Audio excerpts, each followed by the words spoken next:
J'accompagnais les entrepreneurs en France pour le développement de projets vraiment deep tech. Et j'avais que des hommes à mes côtés, ce qui était passionnant. Mais c'est vrai que je suis arrivée à un moment où en France, il y avait de nombreuses tribunes de Thales, de Safran, où sont les ingénieurs et où sont les femmes. Parcoursup, c'est un peu un Titanic qui est en train de couler. Il y a énormément d'améliorations qui ont été faites. Mais il y a tellement un clivage en termes d'accès à l'information. On peut se projeter en voyant des parcours multiples, mais qui nous ressemblent. Ça, je trouve ça très important aujourd'hui quand on parle de ces rôles modèles, du mentorat, c'est d'avoir des figures qui sont accessibles. Aujourd'hui, on a besoin de rentrer dans une approche beaucoup plus humanisée et qui puisse permettre d'être inspiré, de retrouver de l'ambition. Et ce que je retiens des États-Unis, c'est cette approche ultra personnalisée de l'orientation, où il n'y a pas un parcours qui se ressemble. Je pense qu'il y a un entre-deux à trouver. Arrêtez d'essayer de mettre tout le monde dans les moules en France.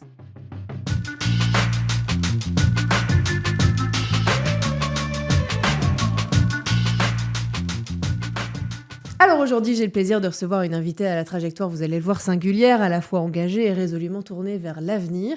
Elle s'appelle Justine Pélisson, elle est avec nous. Bonjour Justine. Bonjour Philippine. Merci beaucoup, c'est un immense plaisir de vous recevoir. Alors vous avez effectivement une trajectoire singulière, on va en parler tout au long du podcast. Vous êtes aussi diplômée en neurosciences comportementales, passée par le conseil en stratégie et le venture capital, avant de faire un visage plutôt radical vers un sujet qui vous passionne, l'orientation, l'éducation, plutôt l'orientation choisie, éclairée et inclusive, celle qui donne une vraie chance à chacun, quel que soit son parcours, son code postal ou son capital culturel. Vous pilotez aujourd'hui un programme, le développement de la start-up Studyava, avec ce programme Futura pour aider les lycéennes à explorer les filières scientifiques et techniques. Et puis vous militez aussi au quotidien pour que la technologie serve une orientation plus humaine, que le mentorat serve et soit accessible à toutes et à tous, et que les parcours hors des cases, un peu comme le vôtre, un peu comme le nôtre aussi, soient enfin reconnus à leur juste valeur. Alors avec vous, on va parler de biais de recrutement, de Parcoursup, de neurosciences, de soft skills, tout ça. Et puis surtout, de la force de croire en des futurs multiples. Bienvenue, Justine. Merci Philippine. Très content à nouveau de vous recevoir. Alors tout ça, ça fait beaucoup de choses. Ce qui est sûr, c'est que l'éducation, l'orientation, en fait, c'est votre sujet maintenant, mais ça l'a toujours un peu été depuis votre enfance, quelque part. Racontez-nous. Exactement. Alors j'ai eu beaucoup de chance d'avoir des parents et une famille extrêmement... vraiment qui m'ont permis d'avoir beaucoup confiance en moi très très tôt. J'ai eu la chance d'aller aux États-Unis pour la première partie de mes études. Donc j'ai fait 4 ans et demi à Boston pour des études de neurosciences comportementales, comme vous l'avez dit. Et en fait, j'étais rapidement confrontée un peu à un couac d'orientation. J'avais pas de modèle autour de moi scientifique. D'accord. Et je ne savais pas quoi faire de ce diplôme qui était assez abouti, qui était des études en fait de pré-médecine. J'avais un visa, j'ai dû rentrer en France. Et j'avais pas trop de repères autour de moi pour me dire, maintenant que tu as un diplôme de neurosciences, je voulais pas forcément faire chercheuse. Je me reconnaissais pas dans cet environnement un peu de recherche face à mes cellules le week-end, par exemple, un peu stéréotypé. J'avais pas de modèle féminin. Et c'est ainsi qu'en fait, je me suis retrouvée à essayer de trouver un peu refuge dans le monde du conseil, dans le monde du commerce, parce que j'avais plus de repères autour de moi familiaux dans ces codes-là. Et ensuite, j'ai évolué, comme vous l'avez déjà mentionné, dans le milieu du conseil en stratégie, dans le milieu du venture capital. Et au fur et à mesure, j'ai réalisé qu'il n'y avait pas énormément de femmes autour de moi. C'était un constat qui était déjà assez établi à l'époque. Mais voilà, de fil en aiguille, je me suis dit, tiens, c'est dommage, il y a des magnifiques sujets qui émergent, notamment avec la technologie. J'ai adoré tout ce qui était physique quantique, l'analytique, les données poussées. Et je trouvais ça très dommage. Et donc, en fait, de fil en aiguille, de mon expérience personnelle, un peu de ce couac d'orientation, de ne pas avoir pu mettre à profit ces 4 années d'études en fait, très poussées en neurosciences. J'étais spécialisée en cellules souches, en différenciation des cellules. J'ai eu un peu ce petit regret-là et je me suis dit, tiens, j'aimerais bien faire en sorte que ça n'arrive plus. Et aussi dire à des jeunes filles, c'est extrêmement cool ces filières-là. Et il y a des modèles, il faut juste les trouver, les rendre plus visibles. Et comme vous et moi, des personnes très accessibles, en fait, on n'a peut-être pas les codes ou les habitudes de se mettre en avant. Donc oui, des sujets qui me suivent et je suis ravie aujourd'hui de les porter vraiment au quotidien dans mon contexte professionnel. Alors expliquez-nous justement, qu'est-ce que vous faites aujourd'hui après toutes ces années d'études ? Alors aujourd'hui, j'ai rejoint donc la start-up Studyava, qui a été cofondée par Wassim Benoît et par Johan Ravel. Et eux, en fait, la mission qu'ils prônent depuis quelques années, depuis 3 ans, c'est vraiment de faire en sorte que l'orientation soit choisie par tous. Ils capitalisent sur l'intelligence artificielle, sur vraiment une plateforme qui permet aux lycéens de matcher avec des formations. Parce qu'aujourd'hui, sur Parcoursup, il y a presque 30 000 formations, ce qui est vraiment une jungle à naviguer. Et eux, vraiment, ce qu'ils voulaient prôner, c'était de se dire l'orientation devrait être choisie. Personne ne devrait subir cette orientation. Et donc, ce qu'on essaye vraiment de réfléchir, c'est de faire en sorte que ce soit pas juste le coup d'un soir. On parlait au début de Tinder d'orientation. Mais en fait, l'orientation, c'est l'histoire d'un mariage. C'est un parcours de vie. Et il faut qu'on réfléchisse aux débouchés plus lointains. Il faut qu'on réfléchisse vraiment concrètement aux métiers, aux parcours qui suivent. Une fois qu'on a matché avec une formation, que ce soit un BUT, un BTS, une licence, quelles sont les opportunités qui viennent derrière ? Moi, c'est ce qui m'a manqué au début de mon orientation. J'aurais bien aimé pouvoir me projeter plus lointain sur un mariage long terme, sur un parcours beaucoup plus long terme au-delà des neurosciences que j'ai faites en licence. Et du coup, c'est ce qu'on fait. Et moi, je travaille un peu plus maintenant sur le rôle des entreprises. Aujourd'hui, on travaille beaucoup avec des collectivités. On a vraiment un modèle un peu B2G, business to government. Mais on essaye maintenant d'aller plus loin en se disant que les entreprises ont un vrai rôle à jouer. Et comment est-ce qu'elles peuvent travailler avec nous pour soit financer des licences, sponsoriser des programmes d'accompagnement, soit vraiment pour faire des programmes de marrainage, pour vraiment montrer des rôles modèles. Il nous manque des histoires, il nous manque des success stories. Elles ont les talents. Donc, c'est vraiment faire un pont entre ce milieu professionnel, le monde du travail, et les histoires des jeunes qui ont vraiment besoin de pouvoir s'inspirer pour créer un avenir à la hauteur de leurs ambitions. C'est ce que vous faites donc chez Studiava. Ça fait combien de temps maintenant ? Ça va faire quasiment 1 an. Oui. Vous êtes aussi à l'initiative d'un projet. Comment on peut appeler ça ? C'est plus qu'un projet. Women in Progress ? Ouais. Ou Futura ? Les deux, j'ai envie de vous dire. Il faudra plus d'un podcast pour parler de tout ça. Mais racontez-nous un petit peu cet engagement que vous avez justement là. Totalement. Pour les femmes. Initialement, quand on s'est rencontrés, vous et moi, il y a quelques années, je vous avais demandé conseil parce que je voulais justement, à la suite de mon expérience, notamment en Venture Capital, j'accompagnais les entrepreneurs en France pour le développement de projets vraiment deep tech. Et j'avais que des hommes à mes côtés, ce qui était passionnant. Mais c'est vrai que je suis arrivée à un moment où en France, il y avait de nombreuses tribunes de Thales, de Safran, où sont les ingénieurs et où sont les femmes. Il y avait une vraie prise de conscience sur ça. Et en interviewant beaucoup de jeunes femmes ingénieurs, mais aussi des entreprises engagées, je me suis rendu compte qu'il y avait un vrai problème en fait de projection, ce qui était assez évident, et qu'il y avait beaucoup d'initiatives qui étaient un peu en pointillé, des associations qui faisaient des forums, des événements, mais il n'y avait pas vraiment de programme en continu qui faisait en sorte vraiment d'encourager des jeunes femmes, mais ensuite de les accompagner vers vraiment l'entrée en formation supérieure. Donc il y avait vraiment une perte en fait entre le moment où une jeune fille pouvait se dire au lycée, tiens, potentiellement, je me vois peut-être aller dans les sciences ou la tech, mais en fait, au final, le moment de remplir ses vœux sur Parcoursup, Keneni, on suivait un peu l'influence des proches et des pairs. Et donc, du coup, j'ai voulu lancer un projet qui s'appelait Women in Progress et Women in Power, WIP, qui était en fait cette ambition d'avoir un peu une plateforme 360 qui permettait à des filles de s'inspirer, de comprendre les milieux autour de la tech et de l'ingénierie en rentrant par des parcours de rôle modèle. Typiquement, Justine se connecte sur la plateforme, je suis en seconde, je vois le profil de Philippine qui est ingénieure chez Thales et je me dis tiens, trop stylé ce que fait Philippine, qu'est-ce qu'elle a fait ? Et ensuite, je match avec soit une formation qui peut ressembler au parcours de Philippine, soit avec une entreprise engagée qui est un peu similaire à l'entreprise dans laquelle est Philippine, ou un rôle qui ressemble à celui qu'a Philippine dans d'autres secteurs. Le but, c'était de se dire tiens, tu peux customiser ton parcours, mais voilà à quoi ça peut ressembler. Il y a plein de facettes dans la tech et l'ingénierie. Bon, en tant que solopreneur, j'ai fait quelques erreurs, j'étais peut-être pas forcément assez entourée. C'est un écosystème qui est assez chargé. Il y a beaucoup d'associations qui sont très ancrées. Et j'ai eu un peu de mal à me faire une place et à vraiment porter ce projet. J'ai proposé à des écoles d'ingénieurs de faire des programmes qui ont l'air d'avoir... qu'il y avait beaucoup de besoins. Au final, ça n'a pas abouti. Donc, ce projet, en fait, c'est un peu transfusé au sein de Studiava quand j'ai rencontré Wassim et Johan. Moi, initialement, j'étais plutôt sur les femmes ingénieurs qui étaient qualifiées en école d'ingénieurs. Et en fait, en parlant avec eux, je me suis rendu compte que le vrai vivier, et le moment où il y a un vrai impact, c'est évidemment au lycée. Et donc, on a transposé un peu cette ambition d'encourager les femmes vers les STEM que j'avais pour des femmes dans les écoles d'ingénieurs auprès des lycéennes. Et on a créé ce programme Futura qui a pour but d'accompagner des lycéennes qui ont des profils scientifiques qu'on détecte en seconde, en première, et ensuite de faire en sorte que les entreprises interviennent assez tôt pour faire vraiment un programme de marrainage concret, des ateliers, des workshops de soft skills, et faire en sorte en fait qu'on les accompagne, nous, vraiment, de manière personnalisée jusqu'à l'entrée des vœux Parcoursup, jusqu'à l'entrée en école d'ingénieur ou en école de tech. Et le but, c'est vraiment de faire en sorte qu'on ait un petit programme chouchouté, on ait des promotions de 30 à 40 lycéennes, et on les accompagne, c'est pas en pointillé, c'est aux côtés d'entreprises, et vraiment, on définit, on les aide à envisager ce mariage, en fait, dans la science et la technologie. Pas le coup d'un soir. Pas le coup d'un soir. Quel regard vous portez aujourd'hui sur l'orientation en France ? Vous qui avez fait une partie de vos études à l'étranger. Il est compliqué, ce sujet.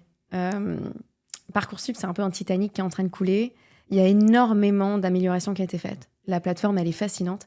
Il y a tellement de données quand on se rend dessus. Je me dis, c'est extraordinaire tout ce à quoi on a accès. Mais il y a tellement un clivage en termes d'accès à l'information qui est... J'essaie de regarder d'autres modèles autour de moi. Je trouve que la question est extrêmement difficile. C'est, de quel modèle on pourrait s'inspirer ? J'ai du mal quand je regarde... Nous, aujourd'hui, Studiava, on œuvre beaucoup dans les quartiers prioritaires de la ville et qui représentent plus de 5 millions d'habitants en France. Il y a plus de 86% des jeunes qui disent aujourd'hui être hésitants et manquer d'informations par rapport à leur orientation. Donc, il y a un vrai problème d'accès à l'information. Au-delà de l'accès à l'information, un vrai problème de vulgarisation de cette information. Et il y a un vrai problème de personnalisation. Je pense qu'aujourd'hui, on ne prend pas assez en compte les personnalités, les compétences, les backgrounds aussi, les origines parfois sociales, ethniques des personnes. Donc pour moi, je pense par contre, on avance. Enfin voilà, cette plateforme, elle nous permet d'avoir accès à plus d'informations. Maintenant, je pense qu'il faut capitaliser, comme le disait le MEDEF, qui a sorti ses préconisations. Il faut capitaliser, je pense, sur l'IA pour vraiment rendre plus personnalisée cette orientation. Et il faut aussi avoir une approche beaucoup plus locale, territoriale. Il y a un vrai programme, il y a un vrai travail à faire pour comprendre, en fait, par exemple, quand on est dans les quartiers prioritaires de la ville, comprendre quelles sont les formations locales auxquelles peuvent prétendre des lycéens. Arrêter d'essayer de penser que voilà, un lycéen qui est, par exemple, à Marseille, à Vitrolles, peut après avoir les moyens de se rendre dans une école à Paris ou ailleurs. Et je pense qu'il faut avoir une approche beaucoup plus localisée, territoriale. Mais on a un gros travail à faire. Mais je pense qu'on a les bonnes personnes aujourd'hui pour porter ces sujets. Je suis ravie de voir des personnes comme Patrick Martin porter ces sujets, comme Elisabeth Borne, qui a aussi beaucoup d'idées. Mais ce que j'ai aimé aux US et ce que je retiens des États-Unis, c'est cette approche ultra personnalisée de l'orientation, où il n'y a pas un parcours qui se ressemble. Même si vous et moi, on faisait le même diplôme, la même formation de neurosciences, on n'aurait pas du tout eu les mêmes cours, on n'aurait pas du tout eu les mêmes majeurs et mineurs. Donc je pense qu'il y a un entre-deux à trouver. Arrêter d'essayer de mettre tout le monde dans les moules en France, dans un moule, dans un profil. Sans doute qu'on ne ferait pas non plus la même chose après, parce que Exactement. Moi, ce qui m'a beaucoup plu pour avoir fait mes études aussi à l'étranger, notamment en Angleterre, c'est qu'on peut faire des études en anthropologie et devenir chercheur, on peut faire des études d'architecte et devenir prof. Exactement. Beaucoup plus de passerelles visibles, en tout cas. C'est ça. Je suis d'accord avec vous. C'est ça. Je ne sais pas à quel point en France, c'est vrai que nous, on accompagne beaucoup de personnes qui sont en BUT et en BTS, qui sont des approches extrêmement pratiques, mais on se rend compte qu'aujourd'hui, cette approche professionnelle, elle est beaucoup moins valorisée. Donc, quand on sort avec un diplôme qui est un BUT, par exemple, en génie civil, quelles sont à la fin les passerelles pour vraiment rentrer soit en école d'ingénieur, soit avoir après vraiment un emploi qui soit équivalent à un ingénieur. Bien sûr. Je me pose beaucoup ces questions, même si on est vraiment dans une dynamique de revalorisation de ces filières-là. C'est ce que j'allais dire, il y a un problème de considération. Il y a un vrai problème de considération. C'est ce qui sort énormément. Et en plus, on le voit encore plus dans les quartiers prioritaires de la ville, où il y a de plus en plus de jeunes qui sont réorientés vers des filières professionnelles. Et en plus, une double discrimination du coup qui s'opère, bien sûr, vu qu'elle est beaucoup moins reconnue, malheureusement, que les filières un peu plus traditionnelles, élitistes, françaises, comme on sait les faire. Ouais. Vous avez parlé tout à l'heure de Titanic Parcoursup. Hyper intéressant, c'est une expression très forte qui fait forcément référence au naufrage. Exactement. De ce navire qu'on connaît tous. Si vous deviez repenser le fonctionnement de Parcoursup, vous avez commencé à évoquer le sujet de l'intelligence artificielle notamment, la personnalisation, mais qu'est-ce qu'on pourrait faire concrètement si demain vous aviez Elisabeth Borne ou le ministre de l'Enseignement supérieur, qu'est-ce que vous leur diriez ? C'est vraiment très compliqué parce que même aujourd'hui, chez Studiava, on remet tout à plat pour essayer d'utiliser des agents pour être beaucoup plus intelligents et justement avoir cette approche très personnalisée. Mais il y a une vraie problématique au niveau à la fois de dans quelle granularité on va au niveau des données. Il y a un besoin de vulgariser pour rendre ces données accessibles. Mais aujourd'hui, quand on se rend compte que les lycéens, ils doivent avoir 30 secondes d'attention, c'est très compliqué de trouver en fait le bon équilibre, le bon dosage en termes de quelle quantité de données on leur met à disposition. On veut les informer, on veut qu'ils puissent prendre une décision éduquée, mais en même temps, on sait qu'ils n'ont pas du tout le temps, ils ne prennent pas le temps d'aller se renseigner sur l'orientation. Pour moi, ce que j'aimais dans l'approche au début que j'avais pensée, c'était cette approche de rentrer par des parcours réalistes, et de se dire qu'on peut se projeter en voyant des parcours multiples, mais qui nous ressemblent. Ça, je trouve ça très important aujourd'hui quand on parle de ces rôles modèles, du mentorat, c'est d'avoir des figures qui sont accessibles, qui ont réussi, qui vous montrent qu'il y a différents parcours possibles, mais qui viennent de vos racines, qui partagent vos codes, qui partagent peut-être même vos codes générationnels, parce qu'ils ont 3 à 5 ans de plus que vous. Donc peut-être que moi, le Parcoursup 2.0, ce serait déjà, il ne s'appellerait pas Parcoursup, il aurait un nom un peu plus sexy pour donner envie à tous les jeunes de se connecter sur la plateforme. Comme quoi, la com et le marketing, c'est pas mal. Et voilà, et peut-être qu'on rentrerait par des compétences, des soft skills, peut-être par un questionnaire un peu plus léger qui permette de se sentir humanisé dès le début des courants sur la plateforme et qu'on puisse peut-être avoir accès à des parcours, vraiment qu'on humanise la plateforme en se disant, tiens, si je fais un BUT ou un BTS, concrètement, qu'est-ce qu'elle a fait, Philippine, après ? Elle a fait ce BUT-là et ensuite, elle a pu avoir un stage ici ou faire une alternance là. Et ensuite, regardez, aujourd'hui, elle est là. Et Justine, elle a fait le même BUT, mais elle a un autre parcours. Je pense qu'aujourd'hui, on a besoin de rentrer dans une approche beaucoup plus humanisée et qui puisse permettre d'être inspiré, de retrouver de l'ambition. Et notamment pour des personnes qui viennent de familles peut-être où il y a moins de rôle modèle autour, il y a moins ces codes partagés. Il faut leur donner envie et il faut leur montrer des modèles accessibles. Donc, si j'ai un message, c'est très compliqué cette question. Mais, vous avez 4 heures. Mais, exactement. Mais je pense qu'il y a énormément de données. Ce qui est intéressant, c'est qu'il y a la plateforme EduMapper qui a été lancée par les anciens fondateurs de Meilleurs Agents. Et je trouve qu'ils ont fait un très beau travail aussi, même en termes de UX, UI. Quand on va sur la plateforme, même s'ils reprennent un peu toute la quantité de données de Parcoursup, elle est beaucoup plus lisible. Elle est beaucoup plus attrayante, cette donnée. parce qu'elle a été vraiment épurée, parce qu'elle est mise en relation avec des débouchés, avec des parcours. On peut mettre des retours d'expérience en tant qu'ancien alumni de formation. Donc ça, déjà, pour moi, c'est vraiment déjà une meilleure lecture. Et c'est beaucoup plus clair, en tout cas, et beaucoup plus lisible pour des jeunes qui essaient de se projeter et de comprendre quelle formation choisir. C'est vrai que c'est assez fou parce que dans le cadre de ce podcast, comme des autres émissions que je peux animer par ailleurs, on reçoit beaucoup d'acteurs de l'éducation qui, tous ou presque, s'engagent sur ce sujet de l'orientation supérieure. Ils ont tous le même point de vue que vous sur Parcoursup, sur la complexité, sur les 24 000 formations qui sont trop, sur la difficulté aussi à se projeter, effectivement, Totalement. vous le disiez, dans un parcours, dans un métier, ce qu'on pourrait faire après, dans la possibilité de faire une erreur et de se réorienter après. On parlera du système de l'erreur et de est-ce qu'on l'accepte ou pas en France. Vaste sujet aussi, et je vous donnerai 4 heures également. Mais c'est vrai que on voit énormément d'acteurs qui se lancent sur le sujet et qui se disent il y a un problème. Le fait est qu'on a énormément de données, que ces données elles sont très riches, mais qu'elles ne sont pas accessibles. Est-ce qu'aujourd'hui, vous diriez aussi que l'État, le gouvernement, le ministère devrait plus travailler avec des startups comme celle pour laquelle vous travaillez, avec le monde privé? Oui, et d'ailleurs, en étant très transparente, on est sur un créneau, l'orientation post-bac, où il n'y a pas de modèle économique. Donc les startups, dans lesquelles on se lance dans ce milieu-là, mais on sait très bien, on est 3 dans l'aventure, là, vraiment à porter les sujets, voire plus. Personne n'est à plein temps. On a tous 2 jobs en parallèle. Et je pense que c'est important de savoir, c'est qu'on porte un sujet un peu par défaut. Et moi, quand on me challenge sur quel est le business model de demain ou comment on voit l'évolution de StudiAval dans 5 ans, j'ai envie de dire, en fait, j'espère qu'il n'y ait plus de StudiAval, soit qu'elle a été rachetée et intégrée aux côtés de Parcoursup, soit que l'État a réussi à pallier un manque. Pour moi, c'est cette problématique de l'orientation post-bac, elle devrait être portée par notre État. C'est pas à nous, en tant que de jeunes start-upers, de s'approprier le sujet, de le faire comme on peut. Mais en plus, aujourd'hui, l'accès aux données, elle est compliquée parce qu'on a l'ONICEP d'un côté, on a Parcoursup de l'autre. Enfin, il y a plein de données à droite et à gauche qui sont pas homogénéisées, qui ont même pas parfois les mêmes appellations. C'est hyper compliqué aussi en termes de qualité de la donnée. On a plein d'erreurs qui se propagent, plein de biais. Donc, c'est vrai que je ne sais plus quelle était la question initiale, Philippine, mais en effet, pour moi, c'est vraiment un sujet que l'État devrait porter. Et je suis heureuse de voir qu'il y a de plus en plus de personnes et d'acteurs qui vont sur le sujet. Je me questionne beaucoup sur la pérennité, d'ailleurs, de ces acteurs, parce que quand je vois, nous, les difficultés qu'on a financièrement, quand je vois qu'il y a Optéo, il y a Meoria, il y en a qui ont bien réussi, Hello Charlie, Willby, qui sont un peu sur des approches un tout petit peu différentes des nôtres. Mais c'est quand même on est un milieu qui est un peu saturé, mais ça montre qu'il y a un vrai besoin. Et c'est alertant. Tout à fait. L'idée, c'est aussi peut-être de faire en sorte que l'orientation ne soit pas un choix par défaut pour les jeunes. Et de ce fait et dans ce cadre, est-ce que ce sont des questions qu'on devrait aborder dès la maternelle, comme l'évoque la ministre de l'Éducation nationale? Totalement. C'est marrant, c'est ce qu'on m'a dit quand j'ai présenté mon approche Women in Progress, c'est que j'allais donc initialement sur les femmes du supérieur. Ensuite, je voulais aller donc sur les lycéennes.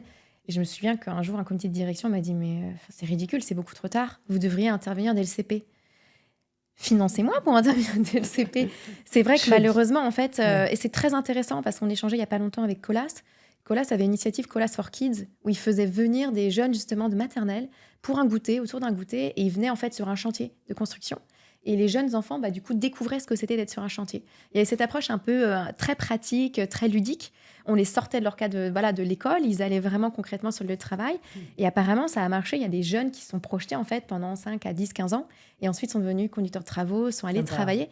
Donc, je pense qu'il y a une façon de le faire. Après, une fois de plus, c'est à quel moment. Après, est-ce que ça ne propage pas des biais non plus si on met en avant trop certains métiers par rapport à d'autres? C'est vraiment très compliqué. Ce qui est important, après, pour moi, c'est plutôt d'adopter une approche autour des compétences et d'essayer d'avoir cette approche un peu plus américanisée où on ne met pas tout de suite des jeunes dans des moules.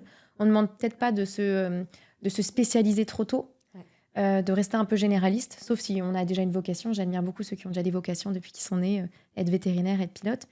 Mais pour moi, c'est peut-être plus de garder cette approche généraliste et d'être ouvert en ayant plus d'interventions avec des rôles modèles, des mentors qui viennent parler de leur métier, de leur filière, pour avoir vraiment une idée du champ des possibles, donc élargir les horizons versus se spécialiser trop tôt. Ça a un lien aussi, ça me fait penser à l'importance ou pas, vous allez me dire, mais du stage en entreprise aussi. Alors qu'on ne va pas faire en CP a priori, on est un peu trop petit.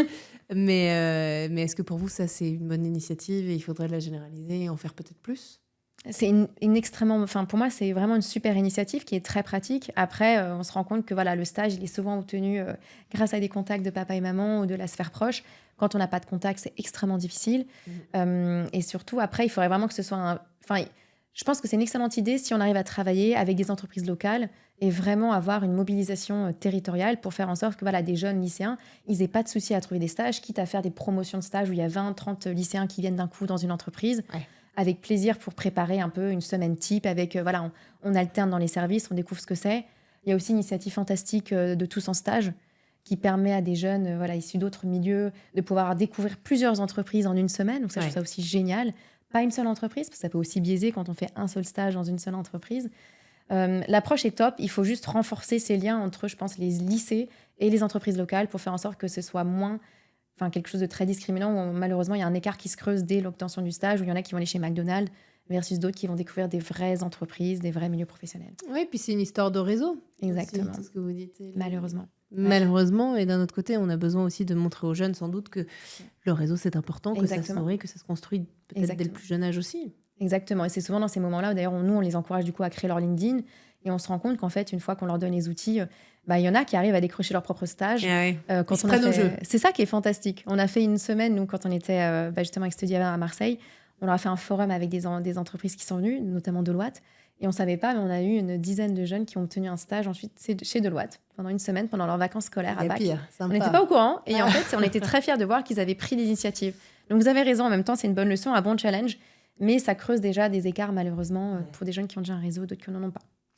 Les soft skills, elles sont aussi au cœur de votre approche, Totalement. de votre manière de voir l'éducation et l'orientation aussi. Est-ce qu'elles sont suffisamment valorisées aujourd'hui dans le système éducatif actuel ? C'est compliqué. Ce qui est très compliqué aujourd'hui, c'est non seulement de réussir à cartographier ces soft skills auprès des jeunes. C'est très compliqué.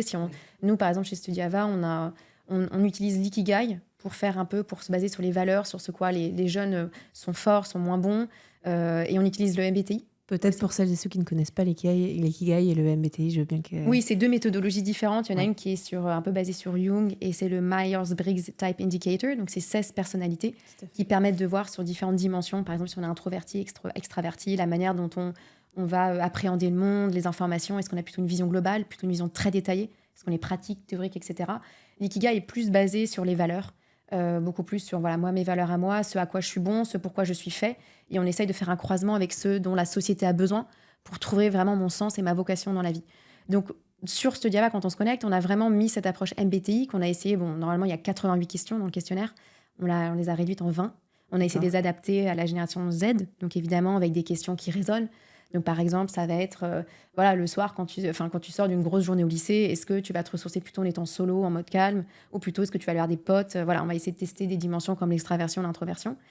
Ce qui est compliqué, le travail à faire qui est compliqué, c'est de cartographier ces compétences et ensuite, surtout, de les lier avec les formations. Quand on a 30 000 formations, comment... Et donc, c'est ça qui est plus difficile aujourd'hui, c'est qu'il y a un gros travail, je pense, de recherche à faire et de se dire, un BUT, concrètement, on se dit, c'est un peu plus pratique, moins théorique peut-être qu'une licence, mais on est un peu encore au doigt mouillé en se disant comment est-ce qu'on va réussir à cartographier quand on a quelqu'un qui a un profil INTJ, INTP du MBTI, comment ça se traduit concrètement, est-ce qu'on l'oriente, est-ce qu'on l'encourage un peu plus vers une licence, vers un BUT, vers un BTS. Donc c'est ça, je pense, pour moi, aujourd'hui, c'est pas encore assez pris en compte. Nous, on essaye de le prendre en compte.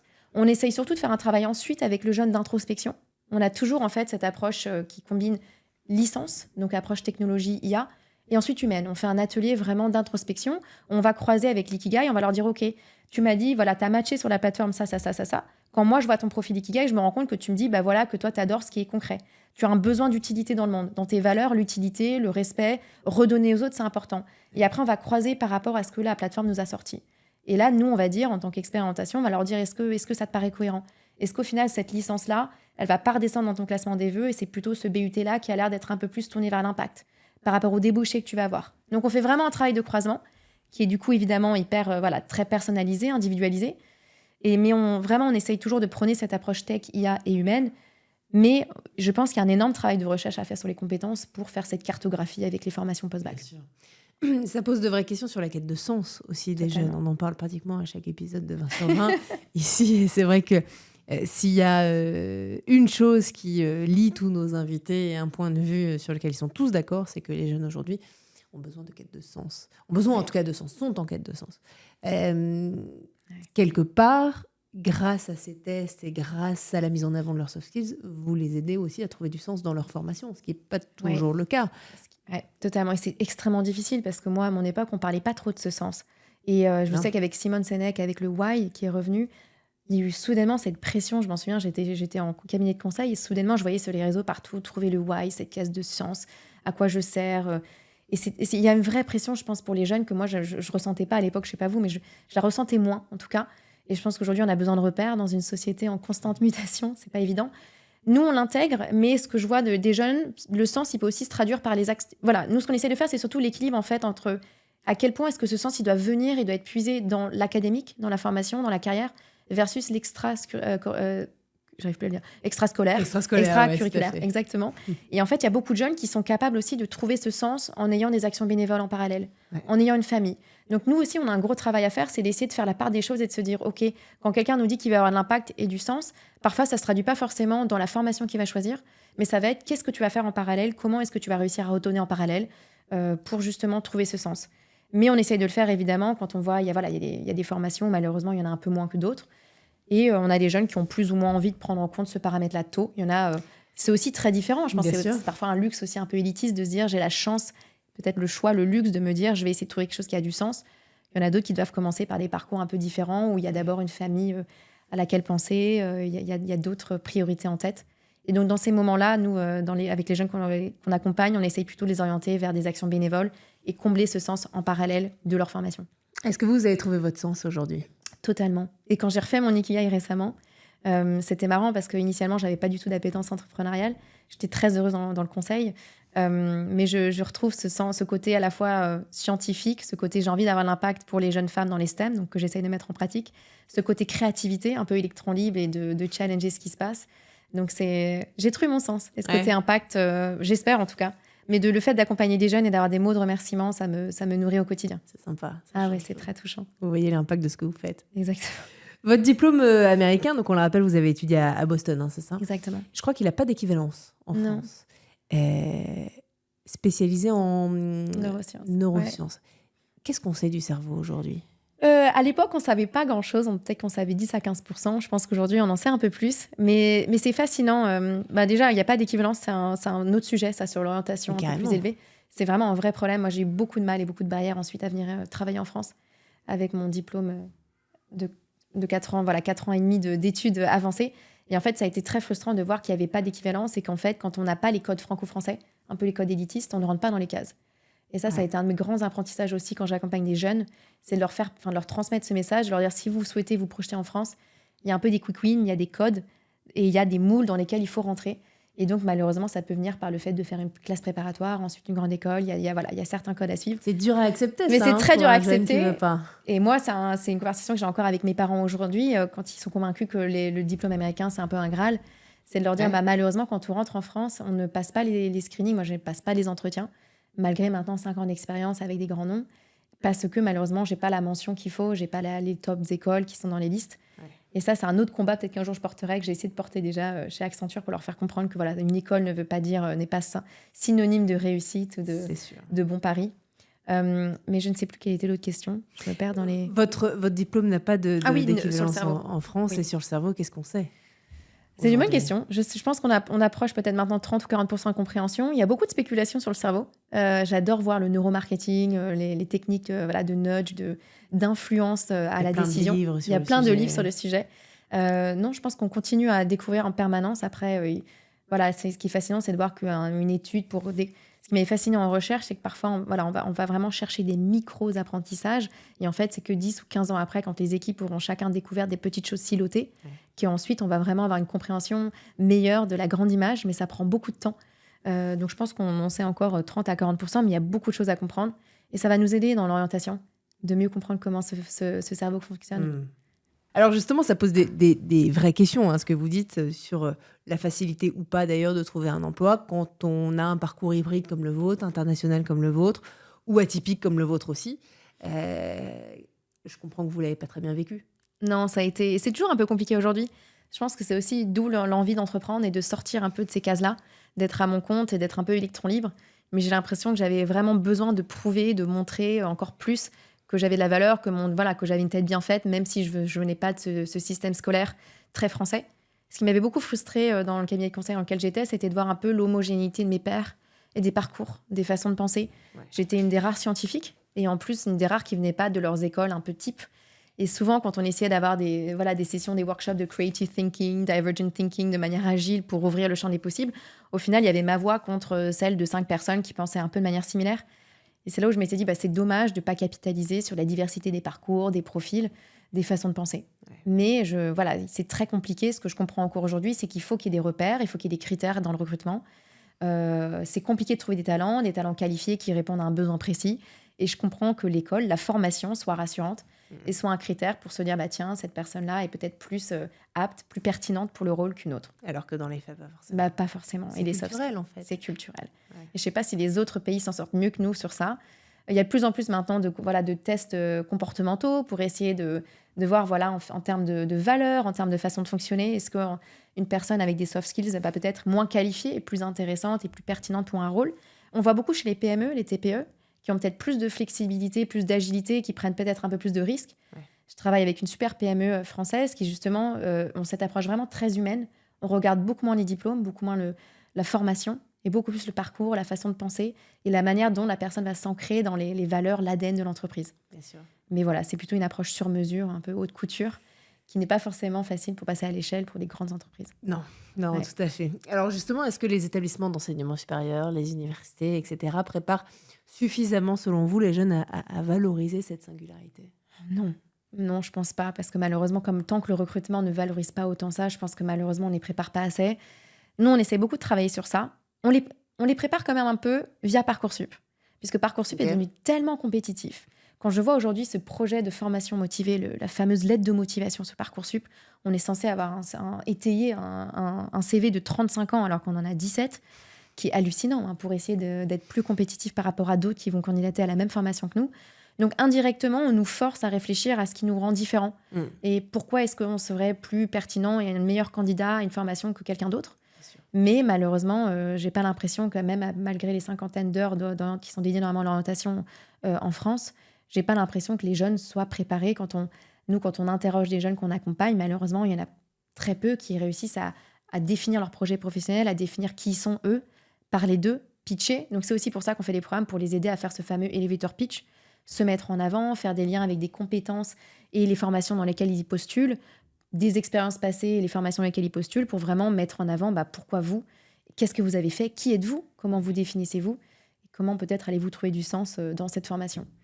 C'est marrant parce que j'allais dire c'est assez paradoxal ce que vous dites et en même temps c'est pas ce que vous dites, c'est les faits, je pense. Vous allez me dire ce que vous en pensez, mais d'un côté vous me disiez les entreprises ne recrutent pas tellement des profils, elles recrutent des gens qui sortent de certaines écoles parce qu'elles ont besoin ou en tout cas elles pensent que c'est un besoin qu'elles ont.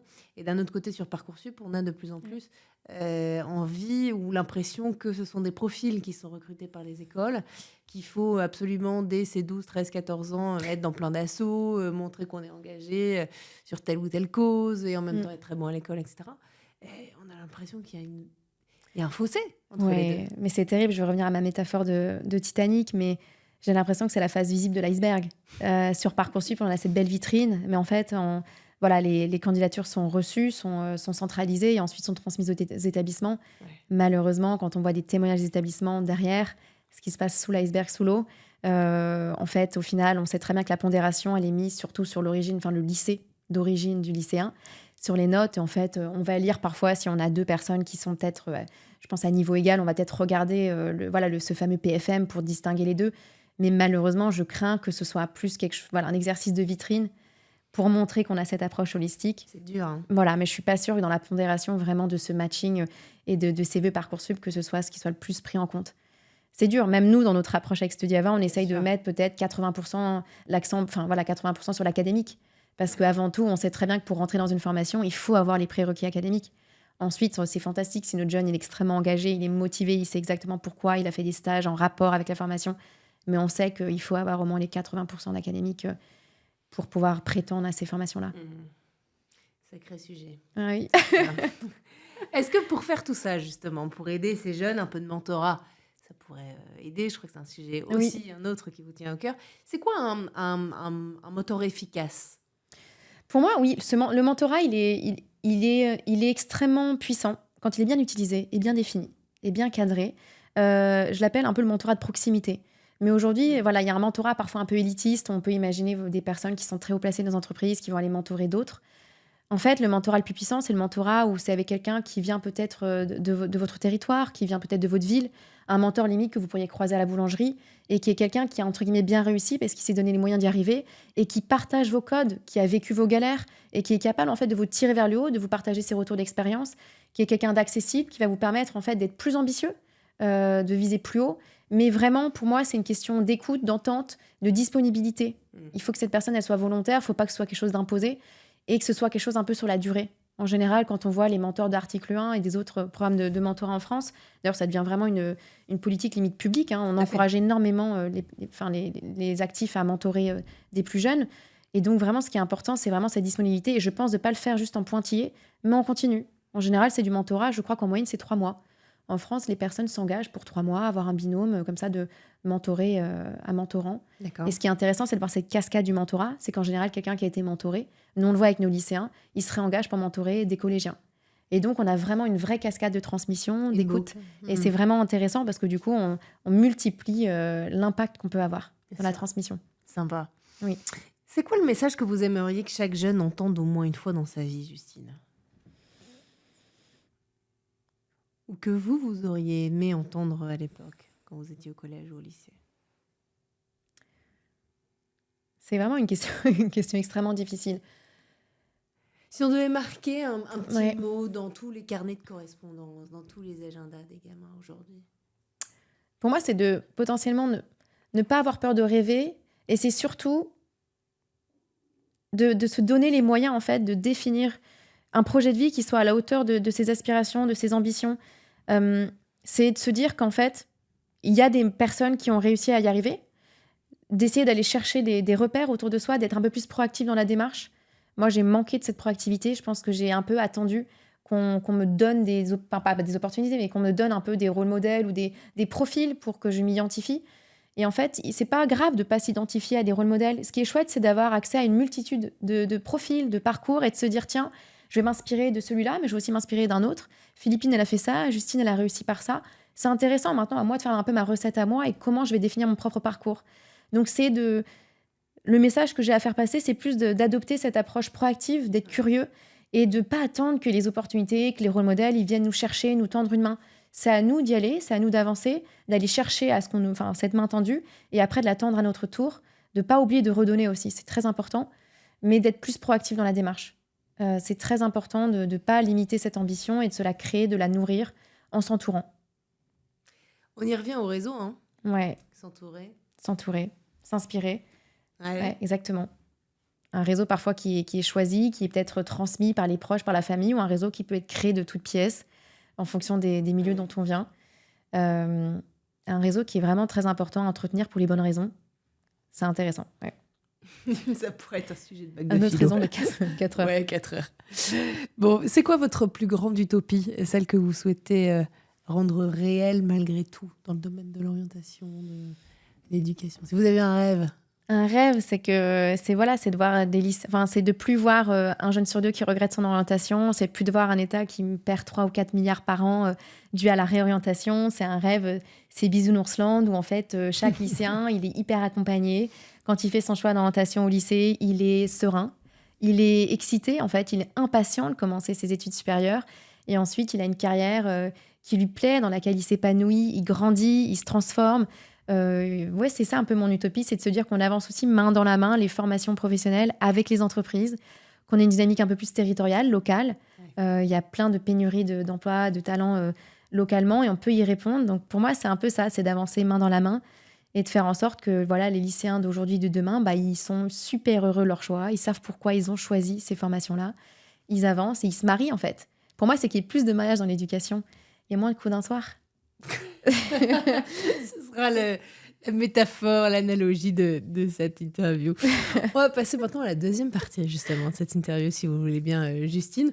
On a abordé des sujets qui sont importants, en longueur aussi, et c'était un immense plaisir. Et maintenant, on va passer plus à un format short, comme sur Instagram, vous qui maîtrisez aussi très bien les réseaux sociaux, qui donc sont des réponses qui sont des questions plus courtes, qui demandent des réponses plus courtes. Ça va ? C'est noté. On est prêt ? Je parle trop. Bon, non, pas du tout, pas du tout. Non. Votre plus grande fierté dans votre parcours, qu'est-ce que c'est? C'est d'avoir pu prouver, quand je suis rentrée en cabinet de conseil, que justement, le diplôme et la formation ne représentaient pas tout. Et pour moi, ça a été d'être promue assez rapidement en tant que high potential.